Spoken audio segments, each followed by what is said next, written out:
Bonjour à tous, c'est Pixis, j'espère que vous allez bien. Et aujourd'hui, on se retrouve pour une nouvelle vidéo accompagnée de mon Axo. Comment ça va? Eh ben écoute ça, mon fidèle Pixix, merci de l'invitation encore une fois. Ça fait plaisir hein, de tourner une vidéo avec toi sur ta chaîne. Donc en tout cas, moi ça va nickel, je vais très bien. La saison touche à sa fin bientôt. Ce sera bientôt l'occasion de la débriefer, d'en parler plus longuement. Mais écoutez, on se porte bien et puis hâte de discuter avec toi du sujet du jour. Et oui, mon cher Axo, hein, car le sujet, on va parler des saisons les plus cultes de l'histoire de koh, celles qui ont marqué le plus de personnes. Et je te dis, pourquoi pas commencer tout de suite, cher Axo. On va commencer avec la saison qui a marqué le plus de personnes. Souvent, c'est le cas, hein, car c'est la saison anonyme la plus regardée.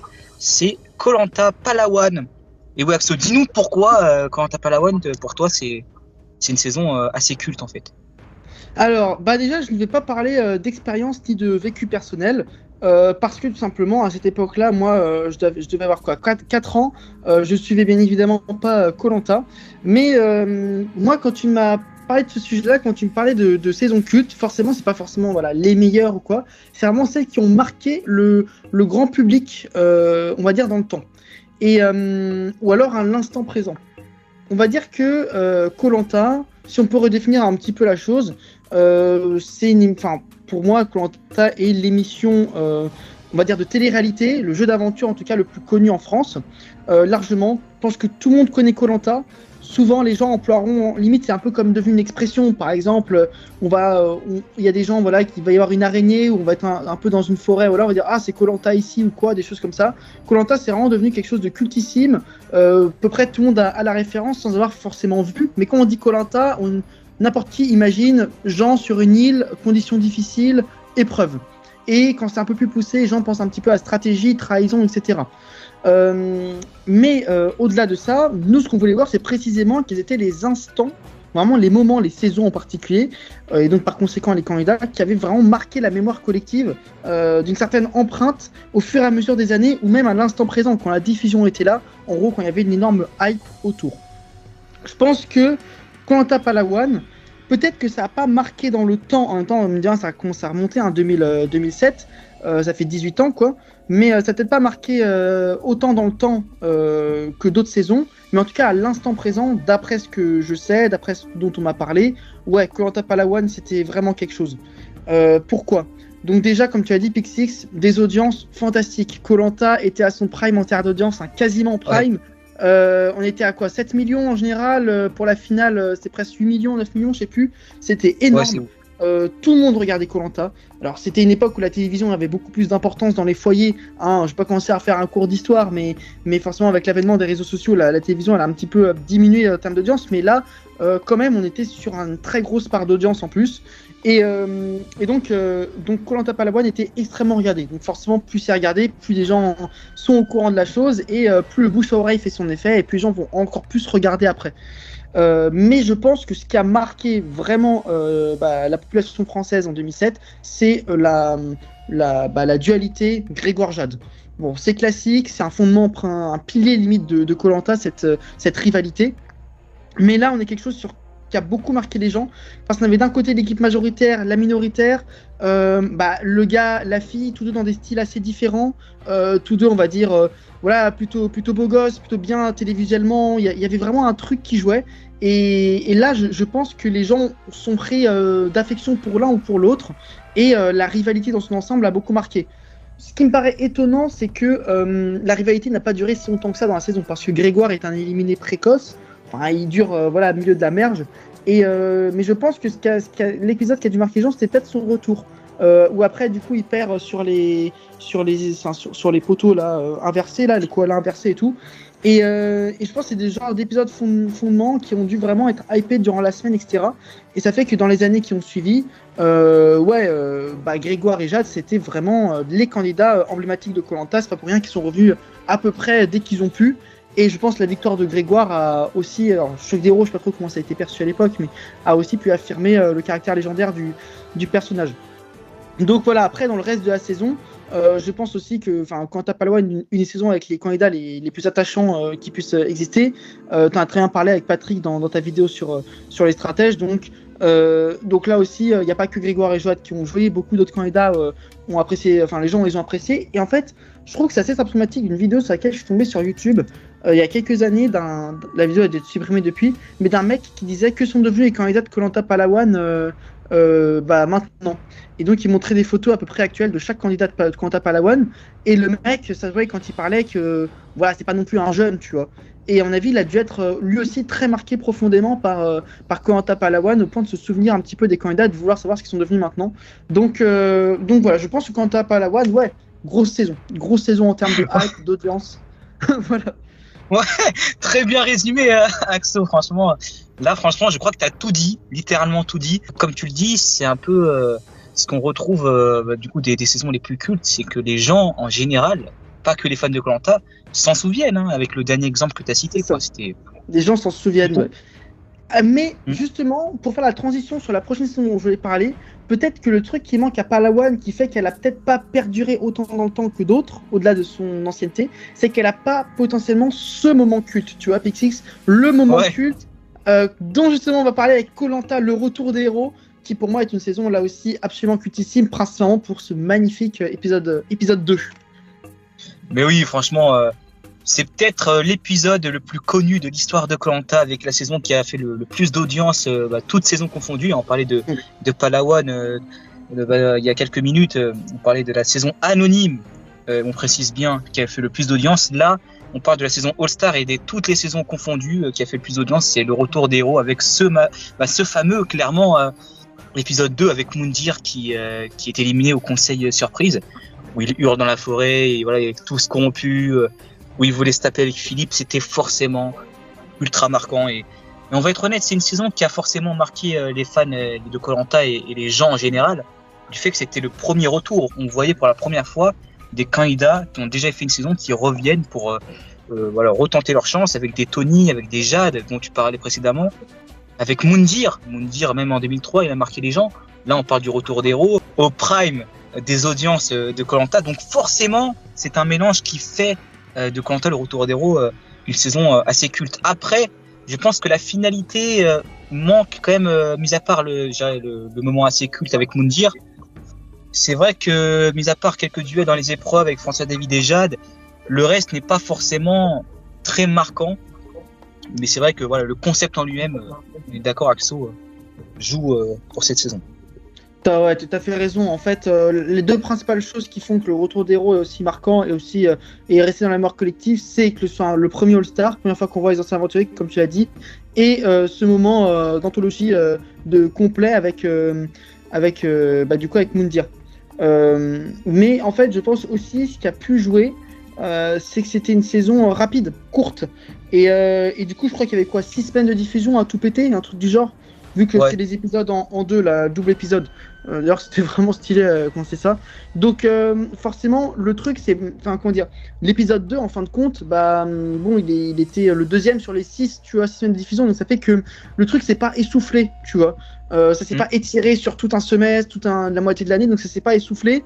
Donc ça fait que ça a vraiment laissé la hype durant la saison et pour amener à ce pic d'audience, notamment pour la finale de Koh-Lanta, le retour des héros, qui est l'épisode le plus vu de l'histoire de Koh-Lanta, si je dis pas de bêtises. Donc en fait, je pense aussi ça a joué aussi là-dessus. Mais après, le fait que l'extrait a été repris, tout le monde connaît, tout le monde est au courant de ça, tout le monde est au courant de Mohamed et la chèvre et de Moundir qui pète un câble.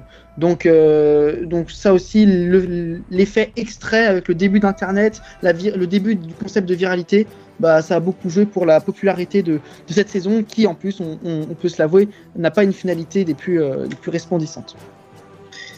Totalement d'accord, tu vois, tu viens littéralement finir ce que j'ai commencé à argumenter pour parler de cette saison, et on va enchaîner, mon cher Axo, avec la prochaine saison, une saison assez compliquée parce qu'en fait c'était vraiment peut-être la fin de Koh-Lanta.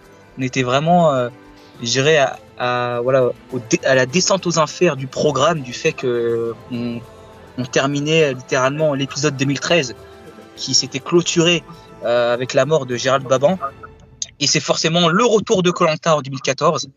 avec koh la nouvelle édition. Axo, qu'est-ce qui a marqué profondément les gens quand ils ont regardé cette saison? Bah, je pense que cette saison rentre typiquement dans le cadre de notre vidéo parce qu'en fait, je suis moi-même le typique exemple. C'est-à-dire que moi, je ne regardais pas koh, j'étais au courant de cette émission, je savais ce que c'était. Mais quand j'ai appris que koh revenait, parce qu'on a tous été mis au courant du drame de 2013, bah forcément par curiosité, j'ai voulu voir ce que c'était koh. Putain, ah ouais, après ce qui est arrivé l'année dernière, ils refont une saison, donc j'ai voulu revoir, c'est là que je suis tombé absolument fan de l'émission.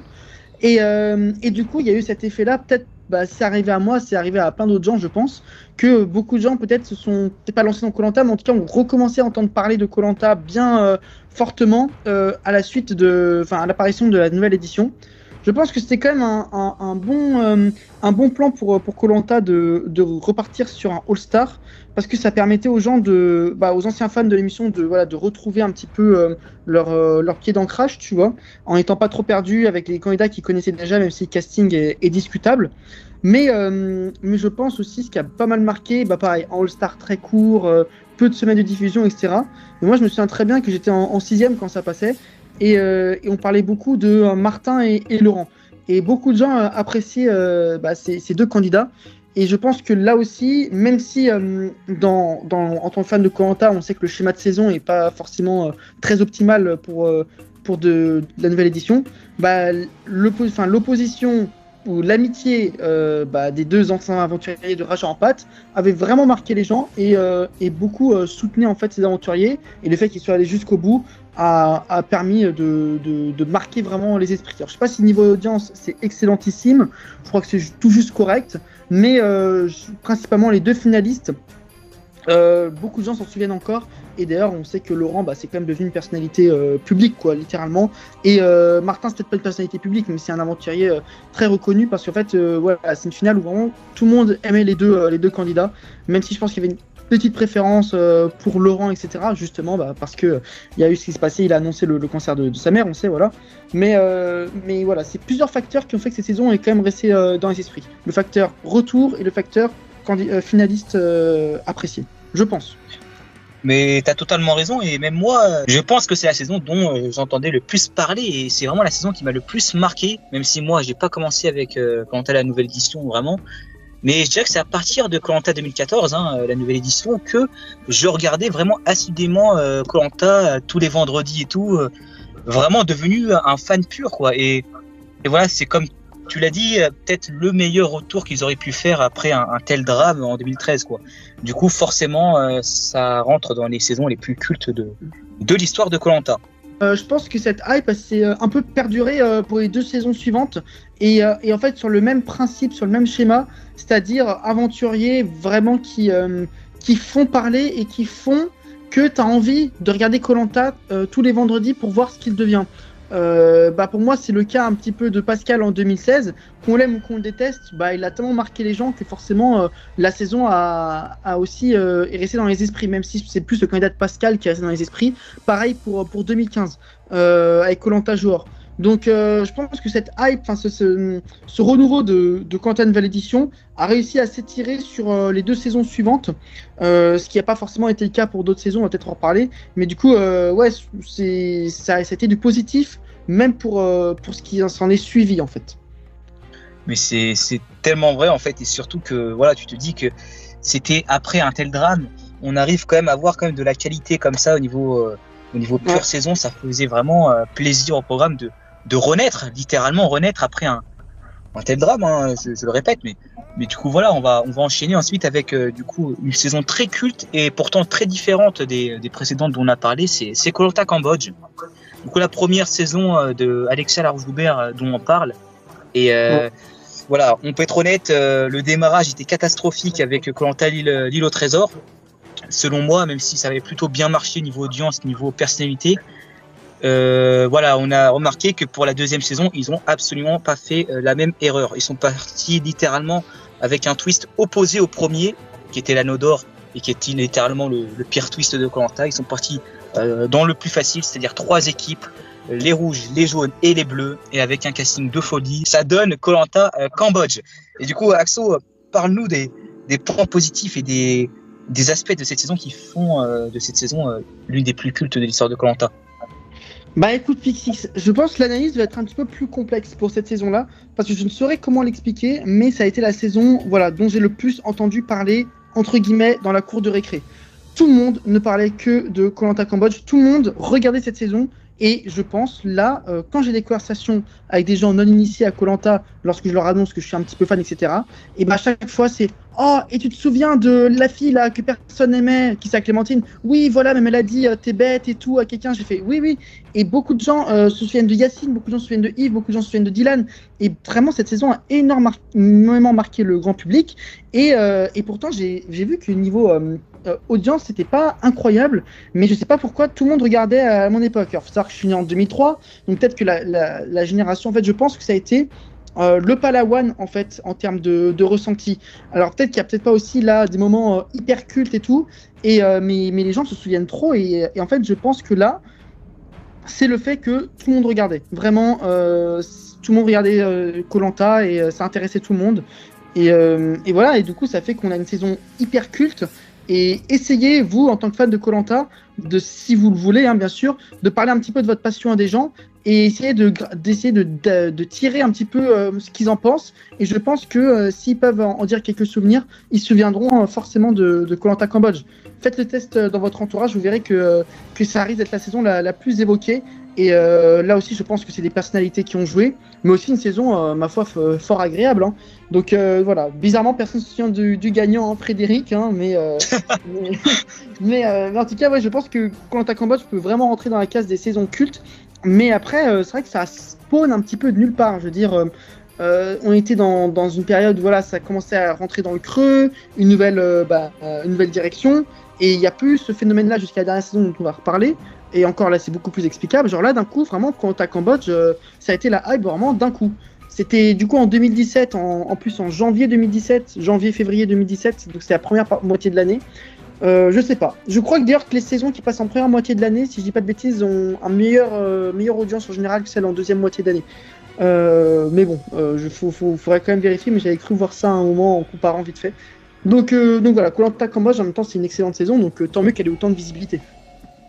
C'est exact, et vu que moi je suis en plein dans cette génération comme toi Axo, on n'a pas un grand écart d'âge.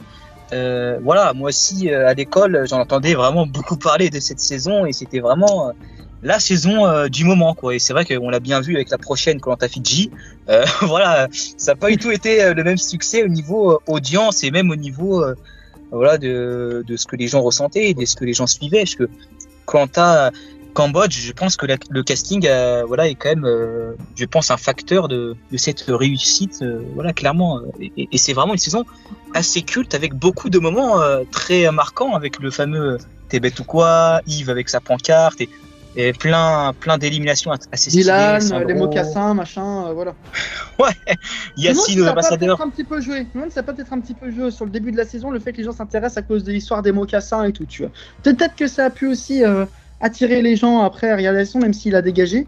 Mais en fait, c'est vrai que c'est dommage, hein, ça me manque, hein, cette époque où vraiment tout le monde regardait un truc à la télé sans vouloir faire le vieux mec nostalgique ou quoi, mais ça réunissait quand même les gens. Genre, on attendait tous le soir et après il y avait le débrief du lundi et tout, tu vois. Non, c'était cool. J'avais rarement autant. Pour moi, les seuls trucs que tout le monde regardait le soir à la télé et dont on parlait le lendemain, c'était genre les matchs de Coupe du Monde, des choses comme ça. Mais c'est rare pour une émission que ça avait autant d'impact et autant de solidarité autour du programme, quoi. C'est hyper intéressant. Et totalement d'accord avec toi, et on va terminer cette vidéo avec la saison qu'on estime du coup la 5e saison la plus culte dont on va parler, c'est koh-lanta l'île des héros. Alors c'est assez particulier parce que là on parle littéralement d'une saison qui a été diffusée la première du confinement. Le confinement, c'est assez particulier parce que tout ce qu'on vient de parler là, Axo, on pourrait pas l'avoir au niveau du confinement vu que on était tous confinés chez soi. Et dis-moi si je me trompe, Axo, je pense que c'est ça aussi qui a vraiment fait marcher la saison. En plus d'avoir un casting assez extraordinaire, je sais que beaucoup n'aiment pas ce casting de l'île des héros, mais moi, je l'ai trouvé vraiment assez incroyable. Et aussi il y avait quand même beaucoup de personnalités assez marquantes. On a aussi le fait qu'il y a eu des héros, il y a aussi Sam, également, un peu comme Dylan, le fait que Joseph est éliminé en premier et qui, pour la première fois de l'histoire de Koh-Lanta, éteint le feu avant de partir et tout. C'était vraiment, je dirais, un tout qui faisait que cette saison, ça la rend assez culte en fait, même si c'est pas forcément l'une des meilleures. Hein. Bah très clairement, je pense que la raison principale, on va pas se mentir, c'est le confinement, on le sait tous, ça a été la saison du confinement, donc tout le monde était un peu obligé de regarder un truc à la télé, et comme la saison partait, je dirais pas dans tous les sens, mais il y a eu déjà quelques petits moments cultes et tout, forcément, les gens se sont mis eux aussi à regarder, et pareil, du coup Twitter a été pris de court, et beaucoup de gens ont commencé à discuter de la saison et tout et tout. C'était bien, hein, c'est bien de voir que Koh-Lanta avait une hype à ce moment-là, mais ce phénomène a été appliqué en fait à beaucoup d'émissions. Je sais que Pékin Express, c'était une saison All-Star à ce moment-là qui était diffusée. Beaucoup de gens avaient beaucoup parlé de la saison avec les frères Bûcheron, etc. Et je sais que, c'est vrai que je me souviens vraiment que beaucoup de gens parlaient de Koh-Lanta, beaucoup de gens qui ne suivaient pas Koh-Lanta de base mettaient des stories et voilà, il y a tout ça derrière Claude, derrière Sam et tout. Ça a apporté, on va dire, du positif comme du négatif. Je pense que t'en as assez parlé et tu t'en parleras sûrement sur ta chaîne YouTube. On va pas revenir là-dessus. Mais je pense aussi que le fait que la saison ait été autant appréciée, c'est parce qu'on a eu des moments cultes dès le début, des scènes cultes. Toutefois, ce que j'aimerais savoir, la question que j'aurais te poser, c'est est-ce que si par exemple on a vu un Koh-Lanta Fidji ou un Koh-Lanta Armes Secrètes qui était diffusé à la place, ou que le confinement aurait juste eu lieu en 2021 à ce moment-là, est-ce que Koh-Lanta a eu autant de hype, sachant que pour le coup, comme l'île d'Hérault n'est pas une mauvaise saison, on va dire que l'appréciation générale devait être que positive, mais est-ce que ça avait été une mauvaise saison vraiment? Est-ce qu'il y aurait eu autant de hype autour de ça juste à cause du confinement? Je pense sincèrement que non. Honnêtement, je pense que le fait que ce soit l'île d'Hérault en particulier qui était diffusée pendant cette période, je pense que ça a vraiment joué. Car on a des exemples un peu similaires, quoi. Il y a des saisons qui ont des moments cultes. Voilà, Koh-Lanta Karamoan, Hakim avec quand il oublie les prénoms, ça a plutôt marqué les gens. Hein, c'est assez culte en vrai. T'as aussi des moments assez sympas dans des épreuves, dans d'autres saisons. Mais je dirais qu'il n'y a pas le tout en fait, du fait qu'il y a le casting, il y a le moment clé avec le confinement pour l'île des héros, les moments cultes. Je pense que c'est un tout qui fait qu'une saison est culte et que tout le monde la regarde en fait. Je pense vraiment que si ça aurait été les Armes Secrètes ou un Fidji, ça n'aurait pas fonctionné. Mais peut-être une saison comme Malaisie ou peut-être même les Quatre Terres qui est directement après l'île des héros, je pense que là ça pourrait peut-être plus fonctionner. Je sais pas à ton avis toi, Axo. Ouais, je pense aussi que en vrai, disons que la saison aurait été au moins moyenne, je pense que ça aurait vraiment été hypé, mais avec un truc très très très mauvais et très très très ennuyant. Je pense que justement, peut-être une autre émission sur une autre chaîne aurait plus pris le dessus. Mais voilà, en effet, c'est un tout qui a fait que cette saison est devenue culte. Mais après, il y a plein d'autres des saisons cultes, plein d'autres des moments cultes, etc. Mais c'est vrai que là, on parle vraiment de grand public. C'est des choses qui ont marqué les gens. Et là, en plus, c'est assez récent. Il n'y a que 4 ans, donc les gens se souviendront très bien. Dommage après que Koh-Lanta n'ait pas surfé sur cette hype et que les audiences sont de plus en plus mauvaises depuis. Donc voilà, Pixix. Écoute. Je pense que c'est ça, hein, les saisons les plus cultes dans l'esprit du grand public. Dis-moi si on a éventuellement oublié une, mais je pense qu'on a fait le tour. Moi honnêtement, il y avait aussi peut-être Koh-Lanta Pacifique, mais je sais pas trop me situer, mais c'était quand même une saison assez, je dirais assez marquante, mais jusqu'à dire culte, je pense pas, mais après voilà, peut-être qu'on a oublié une ou deux saisons, mais là pour moi et pour toi j'imagine, hein, vu qu'on a fait comme la sélection ensemble, voilà, pour moi on a parlé vraiment des 5 saisons les plus cultes de l'histoire de Koh-Lanta qui ont plus marqué les gens. Et on a quand même inclus les 2 saisons qui ont fait le plus d'audience, qui est quand même logique en général, hein, plus les gens sont sont hypés et voilà, ils suivent la saison, forcément ça fait plus d'audience. Donc non, honnêtement, c'était vraiment un plaisir, Axo, de t'inviter pour cette vidéo, parce que voilà, c'était très sympa à discuter. Et, voilà, comme tu le sais, on parle très souvent de Koh-Lanta et en faire des vidéos, c'est toujours exceptionnel. Merci à toi. Merci beaucoup Pixix. Avant de cesser, peut-être que j'invite tous les abonnés, tous les auditeurs à essayer de parler un petit peu de Koh-Lanta autour de vous et de voir qu'est-ce qui a le plus marqué les gens, qu'est-ce que les gens vous disent en premier quand vous parlez de Koh-Lanta et dites-nous, faites-nous vos retours d'expérience et qu'est-ce qui a le plus marqué les gens, que ce soit le Thierry de Phil ou la chef de Mohamed ou que sais-je, ou l'élimination de Gaël en 2006. Ça se trouve, hein, ça se trouve, les gens qui ont été marqués par ça, j'en sais rien. Ah oui, Mais ouais. ça se trouve. Hein. Donc voilà, n'hésitez pas à parler autour de vous. Et nous, on se dit à très bientôt. Et oui, Axo, hein, totalement. Du coup, à la prochaine pour de prochaines vidéos. Allez, salut!